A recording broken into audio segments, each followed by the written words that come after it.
Bonjour, nous sommes le samedi 16 janvier 2010. Je vous ai signalé la semaine dernière, c'est-à-dire le 9, qu'il me semblait que la hausse continuerait. Apparemment, mais je vous ai toujours dit que l'analyse graphique n'était pas une science exacte, je me suis un peu trompé, puisque, dans la réalité, le CAC 40 est passé de samedi dernier ici de 4045,14, vendredi, excusez-moi, à 3954,33 points hier. Donc ça représente quand même une belle baisse de 2,24% qui a pratiquement annulé la hausse de la semaine précédente. Que risque-t-il de se passer la semaine prochaine? Eh bien, au minimum un statu quo, c'est-à-dire que le CAC risque de rester aux alentours de cette valeur, mais à mon avis, c'est peut-être pas tout à fait ça qui va se passer. Sur le moyen terme, la moyenne mobile à 150 jours continue à monter, donc pas de problème. Regardez ici les stochastiques qui sont quand même orientés à la baisse.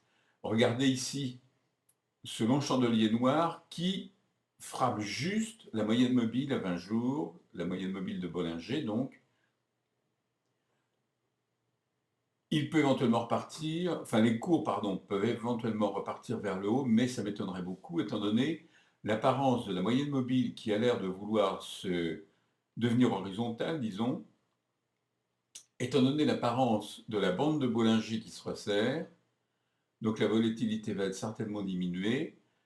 Il y a de fortes chances pour que le CAC reste aux alentours de cette valeur sans qu'on puisse dire s'il va y avoir une hausse ou une baisse. Ça sera probablement une légère baisse, c'est-à-dire que les cours vont arriver peut-être vers les 3500 points, je ne sais pas exactement, enfin en direction qu'est-ce que je raconte, en direction des 3900 points, pardon, mais c'est tout ce que je peux vous dire. Qu'en est-il maintenant de la parité euro-dollar? Eh bien, cette parité, vous le voyez, là aussi, elle présente un certain nombre de particularités. Le 8 janvier, la parité était de 1,4416 $ pour 1 euro. Hier, c'est-à-dire le 15, il fallait 1,43,8 $ ici pour toujours obtenir 1 euro. Bon, ça représente une légère baisse de parité. C'est d'ici à ici, hein, vendredi dernier et vendredi hier. Une légère baisse de parité de 0,25%, c'est-à-dire quelque chose de négligeable. Remarquez quand même au passage à quel point cette parité a monté et puis redescend maintenant. Pour quelle raison? Mystère, je ne sais pas, mais ce n'est pas mon problème vraiment. Je remarque quand même un certain nombre de choses. Premièrement, les cours arrivent juste sur la moyenne mobile à 20 jours, décidément c'est une maladie à la mode, de Bollinger. C'est-à-dire, est-ce qu'ils vont traverser, est-ce qu'ils vont repartir vers le haut, c'est-à-dire en faveur de l'euro? Je ne peux pas vous dire, c'est difficile de conclure. Maintenant, les stochastiques se croisent ici d'une manière qui laisse penser qu'ils vont baisser. La moyenne mobile à 150 jours continue à s'aplatir, c'est-à-dire qu'elle indique un ralentissement, disons, de la hausse de l'euro, enfin du dollar de toute façon.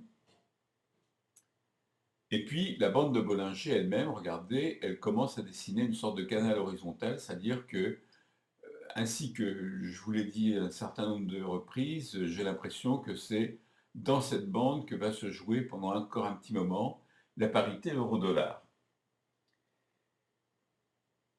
Disons qu'il y a probablement une petite tendance baissière pour la semaine prochaine, mais je ne vous garantis rien du tout dans ce domaine.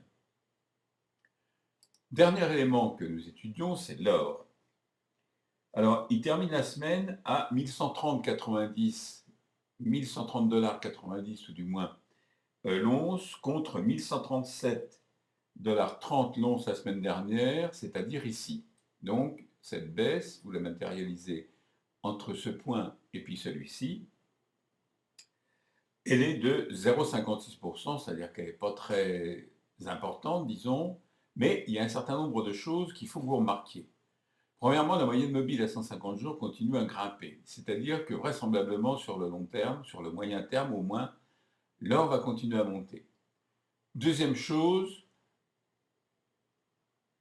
retrouvez ce mouvement, celui qu'on a déjà vu ici. Alors, est-ce que la semaine prochaine, il va y avoir une poursuite de la baisse? Je ne peux pas vous dire, je ne suis pas devin. Remarquez que là aussi, la moyenne mobile à 20 jours est pratiquement horizontale, et puis la bande de Bollinger dessine, elle aussi, une sorte de canal horizontal. Donc, c'est tout ce que je peux vous dire pour l'instant, mais je continue à penser que l'or va remonter au-dessus des 1130 dollars, c'est-à-dire au niveau où il est là, pour revenir vers les 1200 dollars l'once, là où il a été pendant un petit moment. Je pense. Cela dit, je vous souhaite de passer une excellente semaine boursière et je vous dis à la semaine prochaine.